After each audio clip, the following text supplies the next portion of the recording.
Yo, what's going on, guys? Crispy Flakes here. Welcome to Extra Crispy. So I'm not quite sure why, but the first NBA draft class that I remember is the 2006 draft class. I started watching basketball in 2004. I was a Detroit Pistons hype beast. And yeah, man, it took me a few seasons to really understand the game, but I remember the 2006 NBA draft. It's one of those things where I remember the exact moment and the exact place I was when this was going down. But it turns out this is one of the weakest, if not the weakest draft class of all time. So this video is by Andy Hoops titled Meet the 2006 NBA Draft, the most underwhelming draft ever. So let's take a trip down memory lane. The 2006 NBA Draft had high expectations. That was Barea, right? We saw guys like Tyrese Thomas, a promising young big man who just came off a college season where he was the SEC Freshman of the Year and co-defensive player of the year.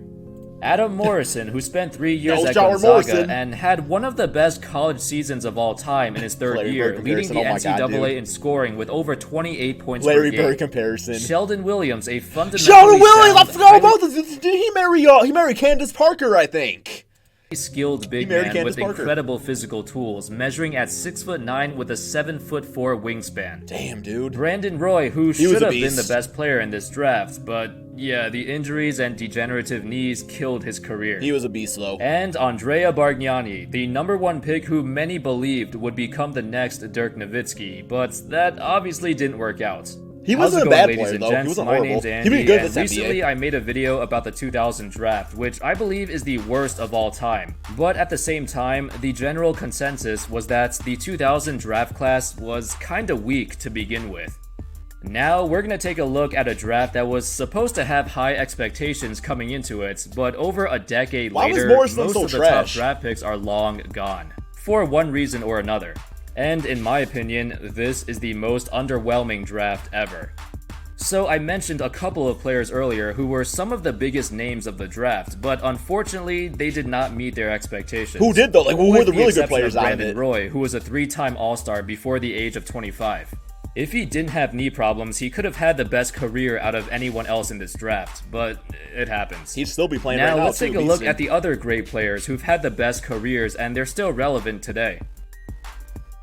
JJ Barea. He went undrafted. He was okay. Really wasn't a surprise. He was good for the Mavericks, in the finals. He was a 4-year player at Northeastern and averaged over 20 points a game, but the problem is he was way too short. He's listed at 6 foot, but I think that's really generous. Some have said he's closer to 5'10" without shoes. But Barea carved out a nice career.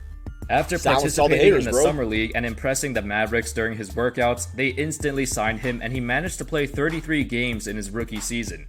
In his first 5 seasons, he'd stay in Dallas and steadily improve every year. That's not bad though, man. 9 points, 4 assists for backup point guard. Barea was a crucial part of the Mavs championship run in 2011.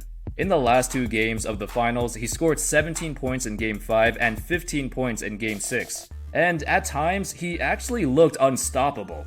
Despite being barely 6 feet tall, he was able to use his body really well and developed into a solid 3-point shooter with good court vision. That's why he's been able to stay in the league for so long, even as an undrafted player. Paul Millsap, the 47th pick of the draft. Damn, a lot of just late bloomers looking at this draft, most of the best players were drafted really low, outside of the lottery.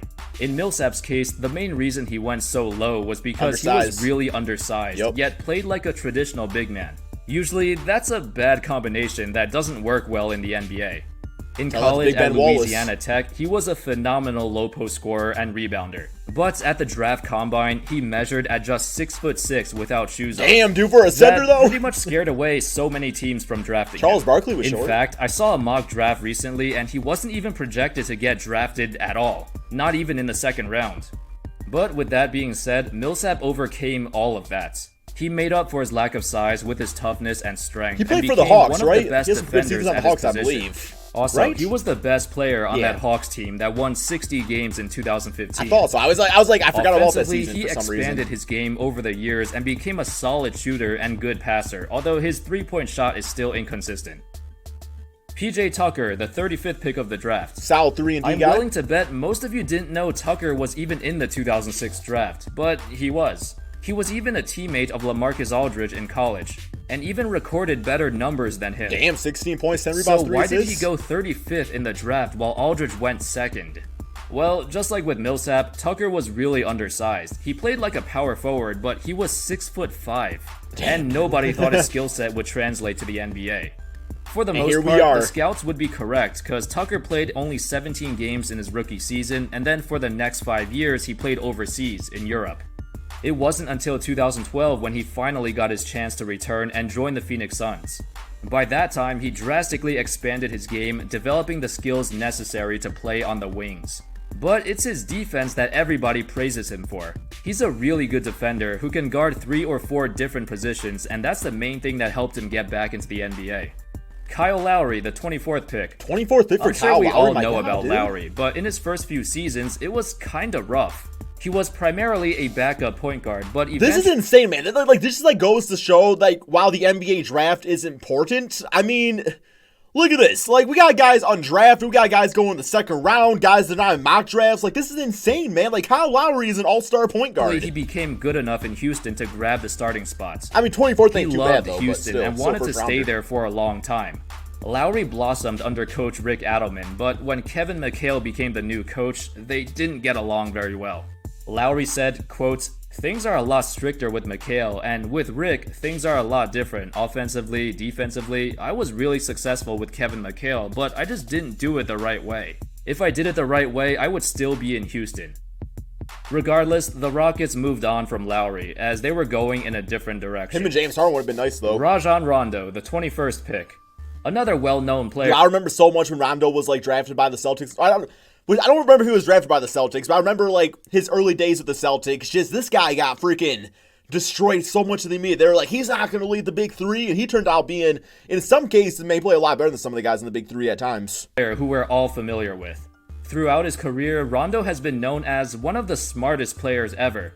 In Chicago, some young players said he was the best teammate they've ever had. Sometimes he could also be a head case and clash with other people, but that comes with the package. At just 22 years old, Rondo was the starting point guard of a Celtics team that won the NBA championship. 4-time All-Star, 4-time All-Defense, and 3-time I love his little ball fakes. And as his career progressed, there were some highs and lows. The lowest moment was probably when he tore his ACL in 2013, and then when he kinda quit on the Mavs because he didn't get along with Coach Carlisle. But besides that, Rondo typically steps up his game in the playoffs. It was nice Playoff Rondo is nothing to laugh at. It's a real thing. You could just look at the stats. His playoff numbers go up across the board compared to his regular season. Thabo Sefolosha, the 13th pick. What's he doing We're these days? finally in the lottery, but honestly, there aren't many more players worth talking about. Sefolosha has been a solid role player for most of his career, a good shooter, a great defender, and he even made an all-defense team in 2010. I don't have much else to say about him, but like Millsap, he was also part of the 2015 He was a good player, that won 60 games. Except, Sefolosha couldn't even play in the playoffs because the NYPD broke his leg. Yeah, it was pretty bad. I don't even think they got punished for doing that, which is kinda messed up. Anyway, JJ Redick, the 11th pick. See, Redick was one of those guys that was viewed as, he was going to be a bust. But no, this man just, he did exactly what he's doing at Duke. What he did at Duke, that's freaking knockdown three-point shots. JJ Redick, he's still good. He's going to be good until the day he retires. Redick is another role player who's had a very nice career. He's more of a super role player. He plays his role of running around, coming off screens, and getting buckets on an elite level. I like that. Super role player, man. I'm going to start using that. In the NBA, Redick averaged a career-high 17.1 points per game. He was a late bloomer as he had his breakout seasons with the Clippers. Of course, he's never the star of his team, but he's arguably the best complementary piece if the team already has a great playmaker. Playing with Chris Paul and Ben Simmons has truly elevated his career, and they benefited from him as well. It's like the perfect Rudy jump Gay. shot. Yes, it's this guy, the 8th pick of the draft. One of the best players in history who never made an All-Star team. There's still time for that, but it's unlikely. Oh, it's not gonna happen Gay had an now. interesting career so far. With the Grizzlies, he was expected to become their franchise player, especially after averaging over 20 points a game in his sophomore season. But he just never developed into that kind of player. He diversified his scoring arsenal and improved defensively, but the other areas of his game stagnated, so he never became a superstar. He was kind of a black hole on offense. It doesn't help that after Gay got traded, the Grizzlies had their best season ever, reaching the Western Conference Finals in 2013. Nothing wrong with that. Pretty much the same thing happened in Toronto as well, who got a lot better after they traded away Gay. I don't want to say he's a team cancer or anything, because he's not, but in his younger days, his style of play was not optimal. He's just one of those guys that's not going to win you a championship. LaMarcus Aldridge, the number 2 pick. Aldridge was actually drafted by the Bulls with the number 2 pick, and then they made one of the worst draft day trades ever, sending him to the Blazers for the number 4 pick, Tyrese Thomas. Tyrese Thomas. Yeah, it was not Tyrese, a good trade. I love that dude Thomas on 2K. became a bust, and Aldridge became a perennial all-star. His career is still going strong. Right now, man. Him and Kyle Lowry are the most recent all-stars from this draft.